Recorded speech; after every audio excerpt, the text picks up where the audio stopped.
For many years, UFOs have been blurred, indistinguishable lights in the sky. Until now. There are alien creatures visiting this planet who were captured by the militaries. They are hiding. They do have captured aliens in Brazil alive. Eu nunca vi uma criatura desse tipo. We can prove that alien beings had really visited our planet. In the early months of 1996, Brazil, it is claimed, was the unwitting victim of an alien invasion, and one small town, Varginha, was at the center of it. A minor industrial town of 100,000 inhabitants, none of them realizing that they were soon to be driven into a panic by the extraordinary events that would engulf them.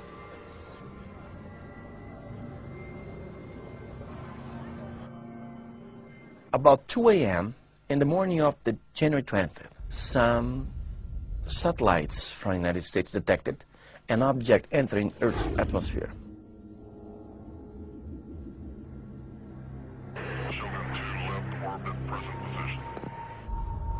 American NORAD alerted the Brazilian authorities because we don't have this kind of defense satellite system.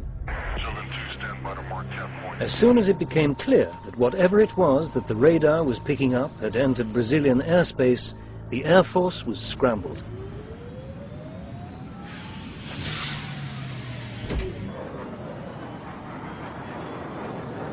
As soon as they got above Brazil in our atmosphere, our defense system captured the images. We called those little points in the radar, we call them plots. So one of the plots started to lose altitude, and it was going lower, lower, down and down, and disappeared. While this object was falling down, it was observed by a few witnesses. It was very strange because some of them could describe an object like a cigar-shaped format. It was around 1 o'clock in the morning, and we saw an object flying over with a lot of smoke coming from it.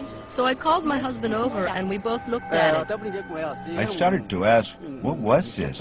It was some kind of submarine flying over. It was long, and on its rear it seemed like there were bits flying behind it, like when you tie ribbons to a fan. It was the size of a minibus, with lots of smoke. I have never seen anything like it in my life. Two conclusions: something landed or something crashed.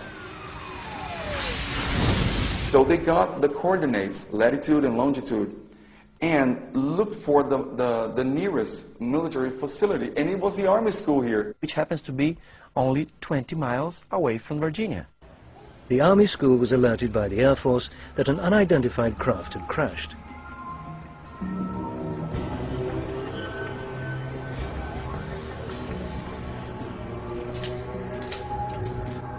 So the Army school knew everything that was going on. But the public themselves were now beginning to report strange lights in the sky, and some talked of having seen a crash but not a plane crash. Something more consistent with this, an out-of-control missile.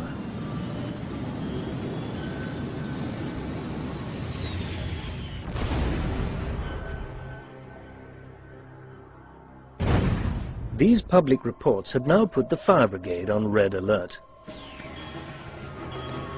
They went to where the reports of the crash had come from, but they had a surprise waiting for them.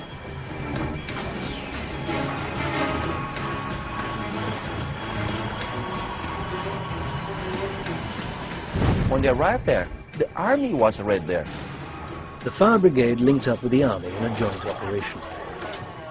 No crashed craft was found in this operation, but what they did find, according to reports, was even more amazing.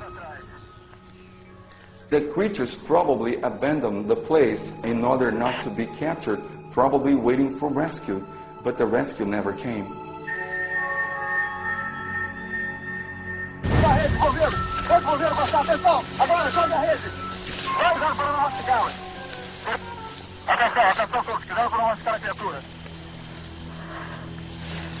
The creature offered no resistance at all to its capture. It almost couldn't move. It was so fragile. They wrapped this creature in a net.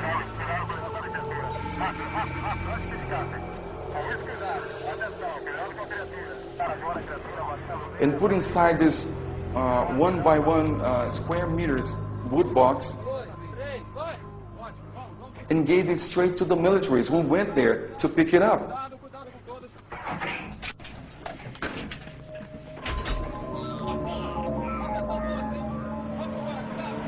The mysterious cargo was taken back to the army school. Now, this was during the morning, all right? The capture took place about 10:30 or so. At that same afternoon, not knowing anything about this, these three girls were working in a house. They were cleaning the house.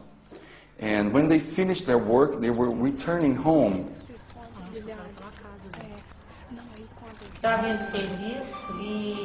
It was around 4 o'clock in the afternoon, and we were coming home from work. We took a shortcut through Jardim Andoré on our way to Santana, where we live.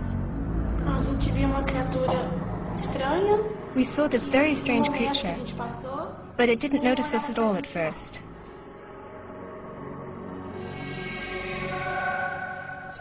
It was brown, and its skin looked very soft. The sun was shining on it, and it looked like the outside of a heart. The eyes were big, round, and red, and there were 3 horns on its head, and visible veins on its arms. And all of a sudden, it just moved its neck like this and faced the girls. They were very frightened. I thought they were being faced with the devil himself. They ran away, arriving at home, hysterical with fright. So they just ran away, got home, and told Mama. Mommy, we just saw the devil. And the mother said, the mother is a very brave woman. She said, no devil is going to play with my kids. And she managed to get to the location. She saw 2 footprints. And it was big ones like this. And she felt a terrible smell of ammonia. The original creature captured by the army was also now in Virginia, being transferred from the army school to the local hospital. They didn't know what to do with that creature at that time, so they took it to regional hospital.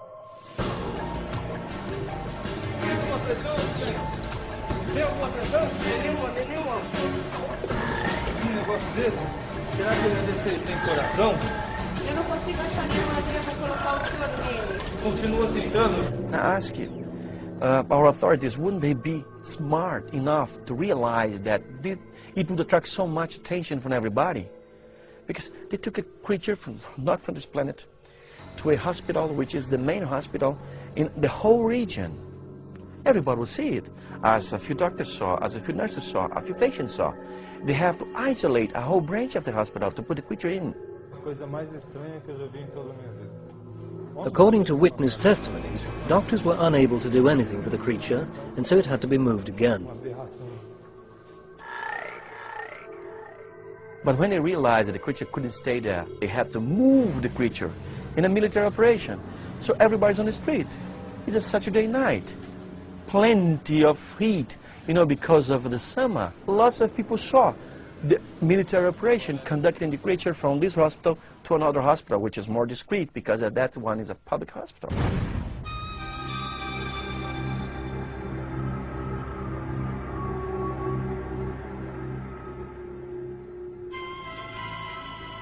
Unfortunately, the trail of the captured being goes cold at the Humanitas hospital. People started to talk about this, and everybody wanted to know, demanding answers. The fire brigade denied everything, military police denied everything, and the army school here didn't say a thing.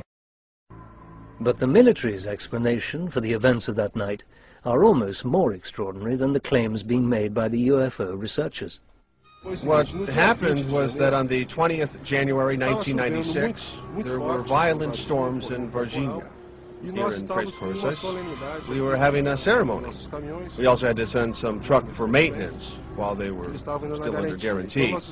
So we sent 2 trucks into Virginia for this to happen. To further complicate the story, there were more coincidences relating to the events. At the hospital in Virginia, there was an expectant dwarf couple, which coincided with Eza taking the creature in a truck to the hospital in Virginia. Well, the town was just going insane because everybody was on the streets, because many UFOs were sighted at that time. So people was just connecting one thing to another. The tide of panic in Virginia grew. Inevitably, the media quickly picked up the story.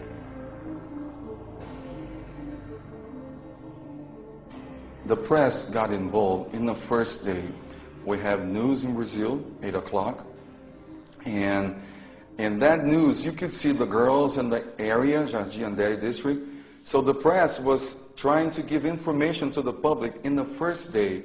And I think they were on our side since the very beginning, which is not common, as we know, in other places. The press is very skeptical. In general, the major circulation newspapers and magazines, and the national wild TV programs, radio programs, whatever, they all gave us all support.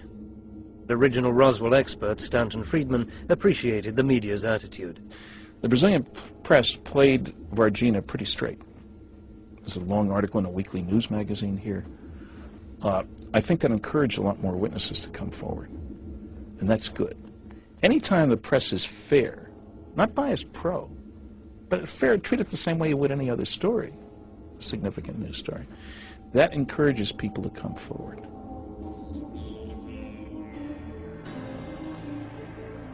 It didn't take the authorities long to clamp down on the favorable press coverage. The military held their own press conference.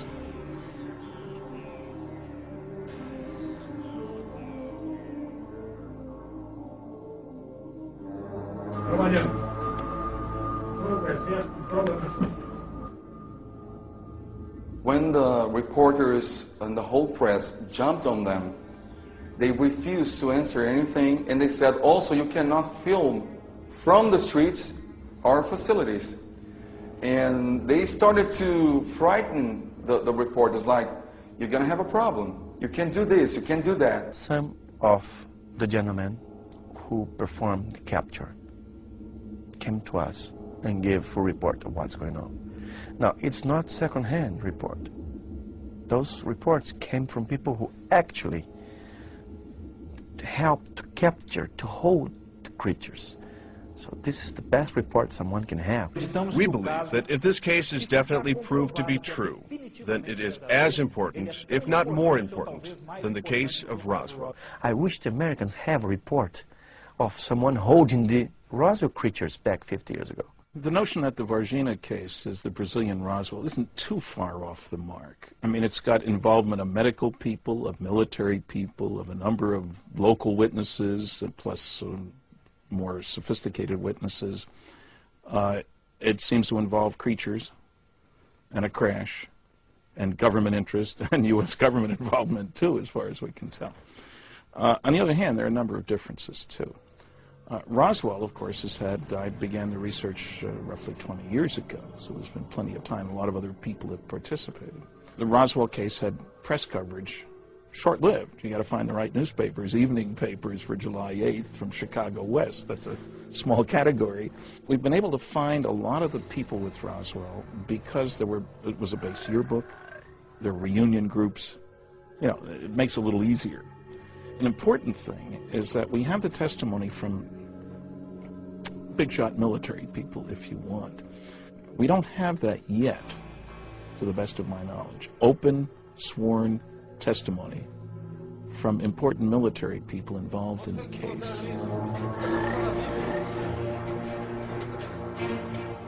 It was a lawyer, Ubirajara Rodriguez, who was the first person to break the story. What we can say from the evidence, the maximum we can say, is that there is not the slightest bit of doubt that everything did happen. We say this not only because we have heard from people from the town who were indirectly involved, but with people who participated in the principal events. Although medical staff and the military have given first-hand testimony to researchers, they are unwilling to reveal their identities. Espero que você entenda. Se você mencionar meu nome, eu serei apagado do mapa. One of the soldiers was carrying a sack where, as far as I could make out, something was moving inside.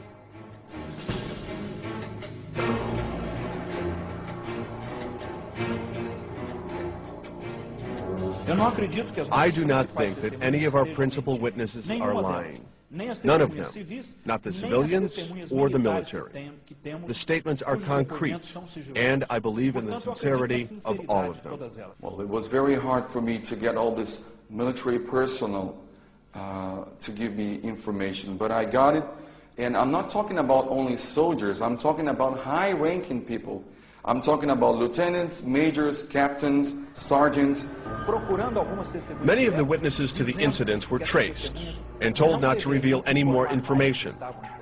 Some of the military witnesses who were involved were threatened in a very serious manner by their superiors and told not to release any more information about the case to anyone, even if they did not know who they were giving information to. The military were threatened by their superior. Don't talk about this to anybody.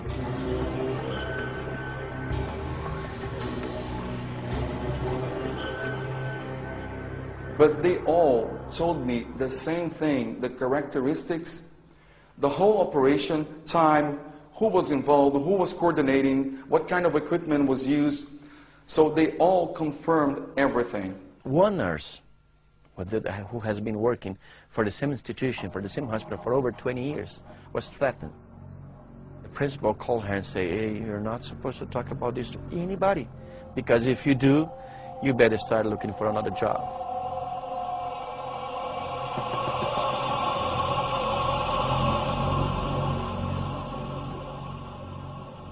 There are other differences that I'm curious about as much as anything.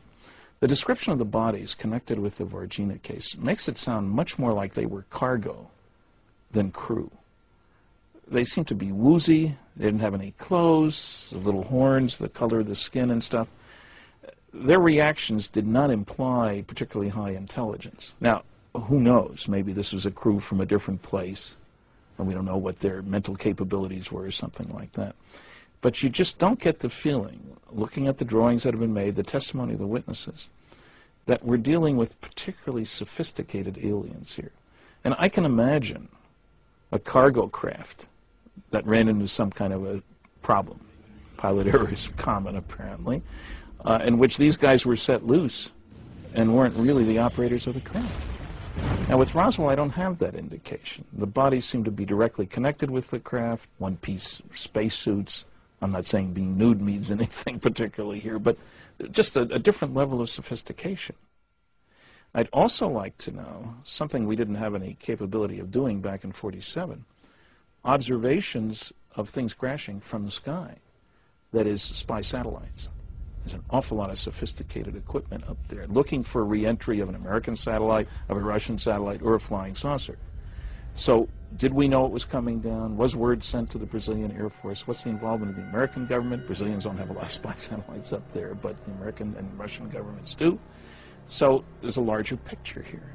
I don't know of any previous cases where beings like this were seen before. Maybe this is a new step in what's going on. I don't know. So there are a lot of puzzles here. 3 months later, just when everyone was starting to calm down, alien beings, it seemed, returned once more to Virginia. A local woman claimed that she saw a creature fitting the same description given back in January by the 3 girls. This incident occurred while she was attending a party at the local zoo. I went outside to have a cigarette onto the balcony, and I saw something really ugly. It was dark brown and had big, bulging red eyes. It was really ugly. I'm sure it wasn't an animal. It is a coincidence that around the same time as the sighting of this creature, we were having problems. And there were actually some animals that had died since February. I lost 5 animals, but we do not know why. There was no scientific explanation, and nothing came to light in any post-mortem examinations. This is very strange. I have been director at this zoo for 7 years, and there has never been anything like this. So what is the legacy of this succession of extraordinary and still unexplained events? I think we're just having the biggest opportunity to prove that the mankind had some contact with alien creatures. The Roswell incident is a very important one, but it happened 50 years ago. This is recent. We have a lot of information from military sources, civilian sources. I mean fresh information. I've made many videos with military witnesses and civilian witnesses. It's really frustrating to have them in my possession and not being able to show it to the public, to the colleagues and all the UFO community. It's quite convincing because it's almost impossible for them to be telling me all that information if they were not really involved in the whole situation. It's just unbelievably undeniable. Undeniable. Now, it doesn't matter what the military say, they are hiding. They are hiding. They do have captured aliens in Brazil alive. One of the good things about the Varginha case is that presumably almost all the witnesses are still alive and will be for some time. I didn't start serious investigation, the serious investigation of Roswell, until 1978, 31 years after it happened. And many of the key witnesses died in the next 10 years, not surprisingly. So we've got some hope here. If major effort is expended to get more witnesses, especially the insiders, the guys at the hospital, the military guys who grabbed and so forth, then there's certainly a good chance we can find those people. So I envy the people here and having some time to work with.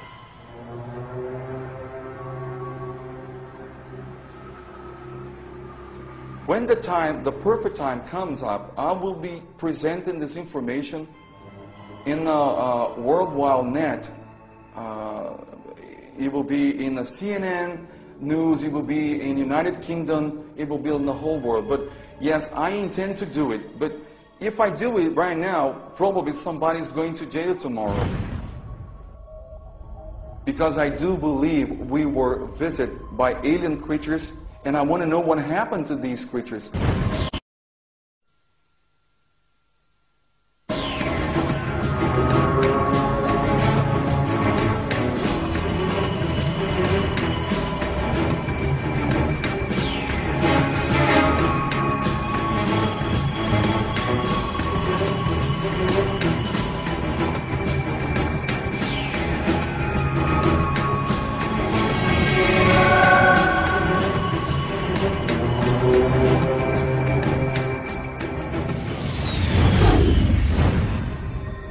I was brought out to the site and given briefings and finally shown what I was going to be working on. This is the story of a man who doesn't exist. And I felt it was really worthwhile to tell somebody. And of a place which also doesn't exist. It's a story of conspiracy, cover-ups, fear and secrecy. They threatened to kill my wife. Hidden in the heart of the American desert. They said they'd stop at nothing.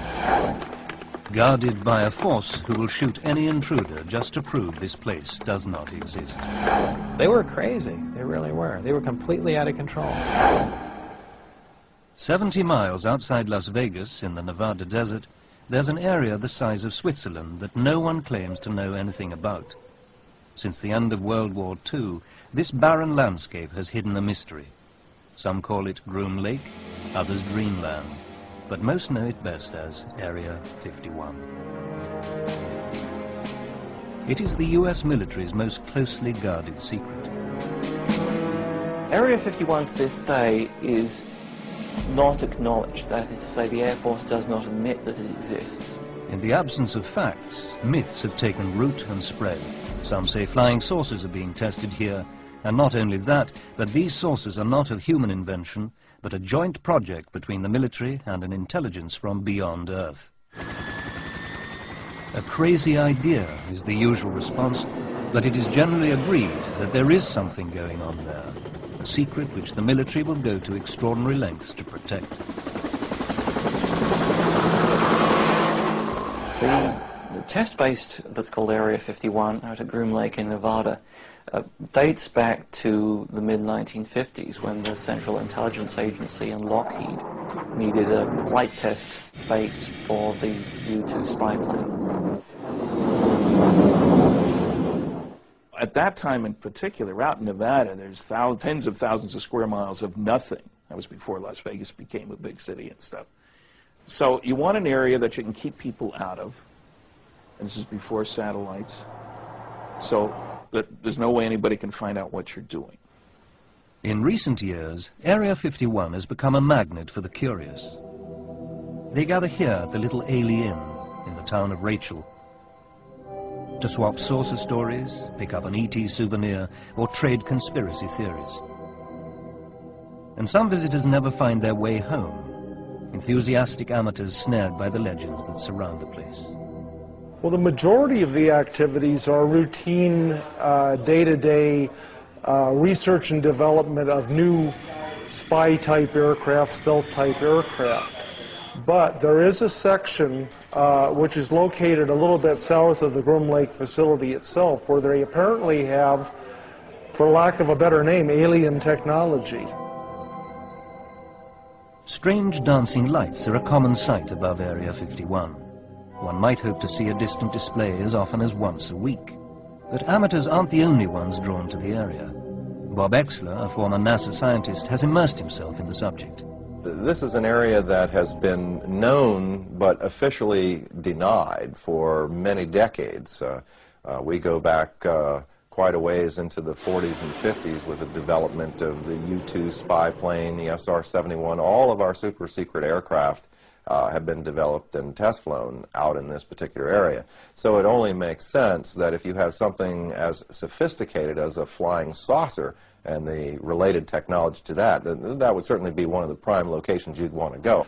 The security around Area 51 is fairly extensive. There are sensors both inside and outside of the boundaries. There are a large number of patrolling security vehicles, which are all white Jeep Cherokees, that roam the boundaries and outside the boundaries, keeping an eye on people near the base. There are directional microphones that are hidden in the brush, proximity sensors, motion detectors, ammonia sensors, which can sniff out a human from an animal because of the ammonia in their perspiration. This extreme level of security also extends to those who work inside the base. When you go to work out at those locations, you sign away your constitutional rights. You sign a piece of paper saying that if you violate your security agreement and you discuss programs that you're working on, without a trial, without right of appeal, you're going to go to Leavenworth Federal Penitentiary for 20 years. That's a real big incentive to keep your mouth shut. One man who failed to keep his mouth shut was a physicist and engineer who claimed he had worked at the base. And not only that, but that he had worked on the most top-secret project there, flying saucers. His name is Bob Lazar. An unconventional man with a past shrouded in shadows, he claims never to have made any money from his story. But many still believe it too absurd, and Lazar himself just a Walter Mitty fantasist. You've essentially opened up a whole new world, and now you know there's a whole universe and other life out there, and you have to pretend that doesn't exist when you come home. I wanted some people to know what was going on. He's a pretty serious guy. He does have a sense of humor, but he's certainly not a clown, and I knew him before he was in the program. I met his family, his wife's family. He had taken me to Los Alamos. I met people who worked with him when he worked there, so I certainly did not suspect that it was a story he fabricated, or even that that would be a possibility. I thought UFOs were pretty much a figment of someone's imagination. I didn't believe in them. I wasn't interested in them. Of course, I'm not even interested in them now. But I certainly do believe in them now. I was to work on the reactor that was removed from the craft in the lab, and one of the gravity amplifiers that was removed from the craft and in the lab. So that's where I spent all my time. However, I was allowed in the craft on one occasion to see the placement of these systems in case it was important to their operation.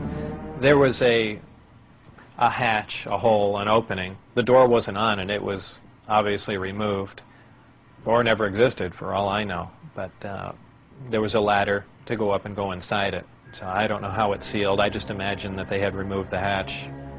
It was obviously made to be piloted by something smaller than the average human being, very cramped in there.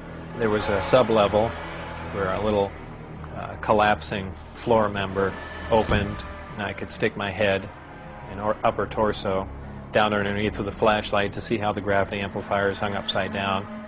At one point when I was in the craft, one of the archways became transparent. There were some technicians working on something else that I had no knowledge of. So, and also something began to scroll up on the screen. So it might have been possible that the skin of the craft, whether under electrical influence or something else, could at times become either transparent to look outside or be used as some sort of video screen. That was pretty amazing. When I went outside and looked at it, it looked as if it was just a plain piece of metal again. There were 3 seats, 3 amplifiers that looked like boxes. You could call them consoles, but there were no instrumentation buttons or anything on them. To complicate things further, there was no wiring anywhere. The seats were very small. I'd say about 1/3 to 1/4 the size of a normal human seat. Walking in the craft was an ominous feeling, a feeling that you shouldn't be there. It was by no means exciting. It was really unearthly, and I don't mean that as a pun, but it really was. However, Lazar is always careful to underline the fact that he never saw anything that could be described as an alien being. I was brought into the hangar for one of the short-duration tests, and the craft was already outside on the lake bed, and lifted off silently and just drifted around for a bit and set back down, and that was pretty much of a marvelous sight. It's a huge thing. It's like seeing a house lift off the ground quietly. It's just, you can't imagine the energy involved to do that and not to make any noise at all. So I can only assume that there were humans on board, and somehow they had managed to squeeze themselves into those little seats or put something in there to sit on, and obviously they knew how to operate whatever controls there was, or fabricate their own, or retrofit it with something. This secret became a burden Lazar couldn't bear to carry, even though he knew the risks involved in telling the truth. Agents from the OFI, the Office of Federal Investigation, had been witnessed doing random security checks at his house. There was almost no question in anyone's mind, anyone in Bob's immediate life who talked with him on the telephone, that his phone was tapped. I mean, strange things would happen on Bob's phone, and really continue to this day, which happens with no one else you talk to in your entire environment. And I felt it was really worthwhile to tell somebody.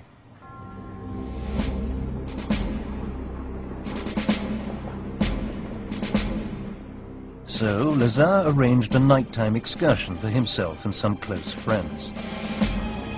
I believe it was 8 or 9 o'clock on a Wednesday night, somewhere in March, '89, I believe. We went out with Gene Huff, my ex-wife, and John Lear. At that time, there were no signs up. Really, no one knew what was going on. There was no alien. There was a little Rachel Bar and Grill up there, but you could drive in a lot further than you could now. There was really no security patrols going on. No one had even bothered the area. So we did get in pretty far and get some good looks at what was going on. There was an elliptically shaped light that came up and did step moves in the sky and danced around, and essentially looked like you'd see a flying saucer portrayed in the movies. Darting from one side of the sky to the other, doing some impossible flight characteristics. It looks like an explosion that starts to explode and stops and doesn't explode and dissipate. That's how bright the light is. Your brain interprets it as an explosion about to happen. I believe we saw some other chase helicopters or some other craft come up, follow it around, and then it set back down. Considering the fact that Bob predicted when the test would be, he had described what the motion would be before we went there. When we saw it, it proved to be exhilarating. It was an amazing experience, and it did everything Bob said it would do. It came up at the time he said it would, and so I had to believe it. But at times the craft had, glowed tremendously bright, where we thought, being miles and miles away, we thought there was something wrong and the craft was going to explode, so much so that we all got behind the car. So it was pretty exciting. They made 3 visits in all. On the 3rd, the inevitable happened. They were caught. That night when we got stopped, I would imagine would be the turning point where things turned really bad.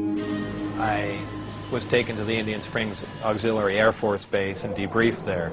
And there they had some of the guards that had caught us. Dennis Mariani, my supervisor, some other people down there.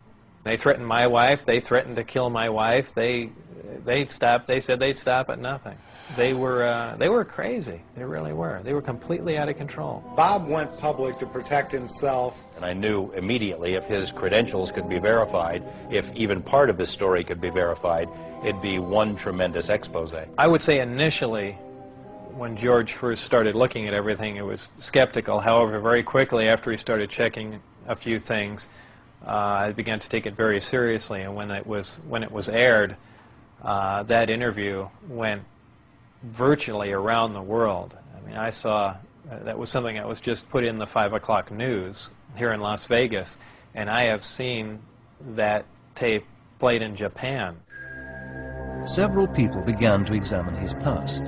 Had he really worked at Area 51? Was he even qualified to have done so? I did a variety of research relative to Bob Lazar. I actually met him. I obtained a copy of his, what they call a W-2 form, which is one of the IRS documents associated with pay. His particular form indicated that he worked for the U.S. Department of Naval Intelligence. My investigation of this document and the claims that Bob Lazar made followed a very strict path of sound research. I contacted the U.S. Department of Naval Intelligence and indeed verified that they were likely responsible for presenting that W-2. I investigated the issue with the Internal Revenue Service. They informed me the exact words were, it appears to be legit, that it was a genuine document. It was not something that had been fabricated. There were a variety of numbers, contract numbers and so forth, issued on the document, which I was able to research, again finding that these were highly classified numbers.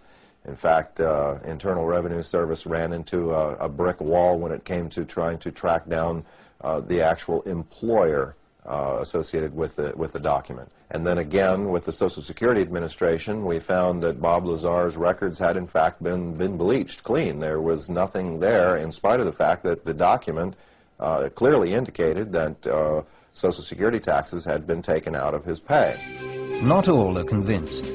Noted ufologist and former Apollo scientist Stanton Friedman is skeptical. I've looked at considerable depth into Bob Lazar's claims, both about himself and about propulsion system. Those are fairly elaborate claims. I've talked to the schools that he claims to have received degrees from. I've checked on his high school record. I talked to Los Alamos Lab, where he was supposedly a scientist and so forth. I have come up totally empty, except for finding that he did attend some classes at Pierce Junior College in Southern California in the late 70s. I probably would never have taken on the task of investigating Bob Lazar's W-2 form had it not been for the fact that he passed a seriously applied polygraph examination. And the thing that is interesting about polygraph is that if you're embellishing or if you don't completely believe what you're saying, it is very, very easy to detect. All it really will tell you is that the individual believes with 100% conviction that what he's reporting is exactly as he recalls and as he believes it to be. And that clearly was the case with Bob Lazar. Could the US military really be working with alien technology? And if they are, do they have any choice in the matter? US Navy physicist Dr. Bruce Maccabee has his own theories.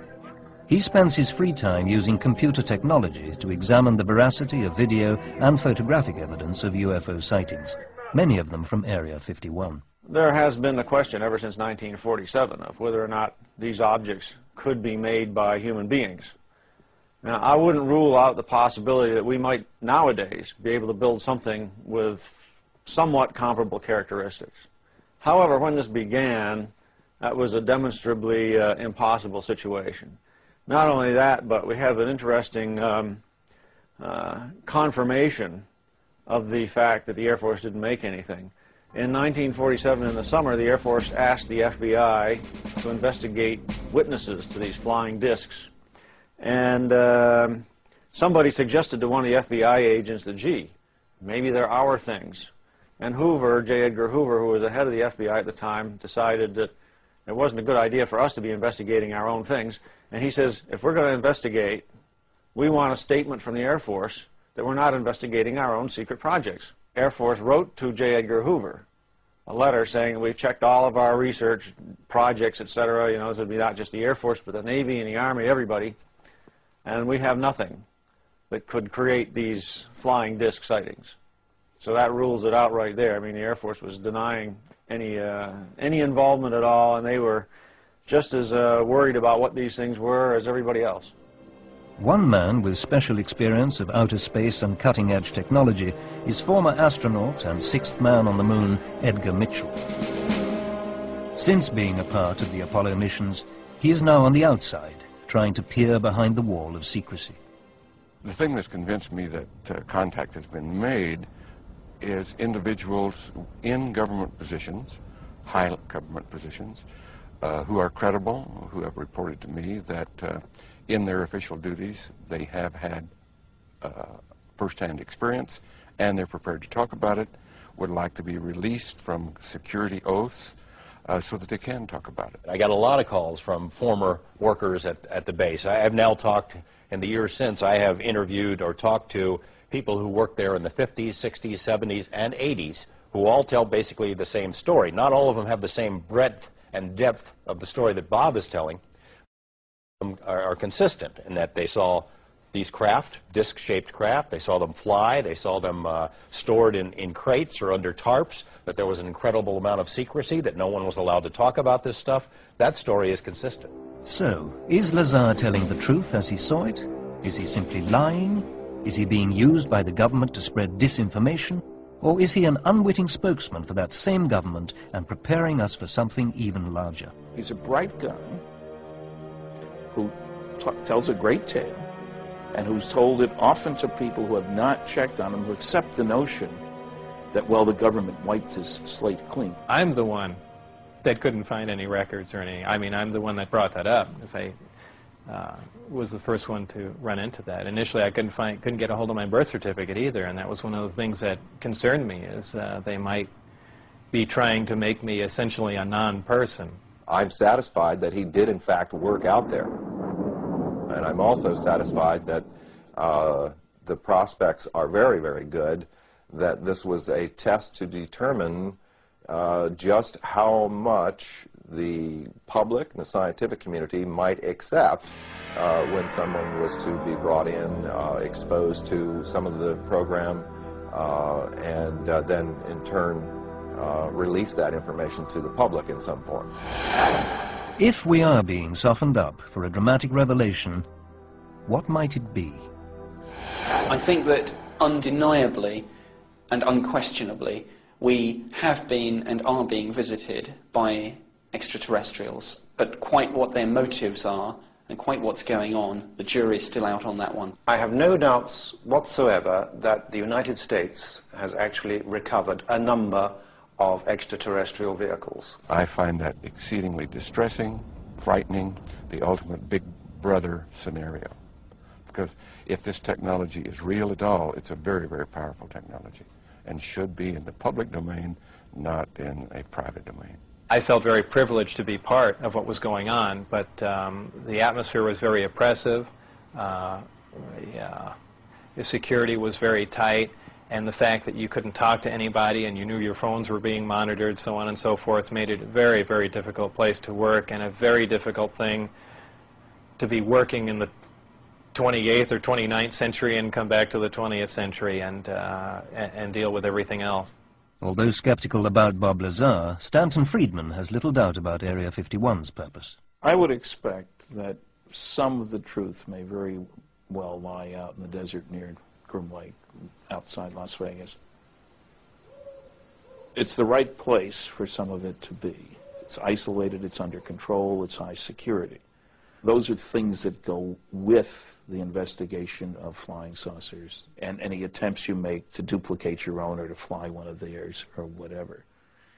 I don't think we've yet scratched the surface on what's happening out there with regard to flying saucers. I've concluded that they are here, whoever they are, wherever they came from, whatever they're doing. Other intelligences are messing around on our planet. So, whether we believe Lazar's story or not, given the testimony of all these witnesses, scientists, theorists, and dreamers, are we now to believe that aliens are indeed among us?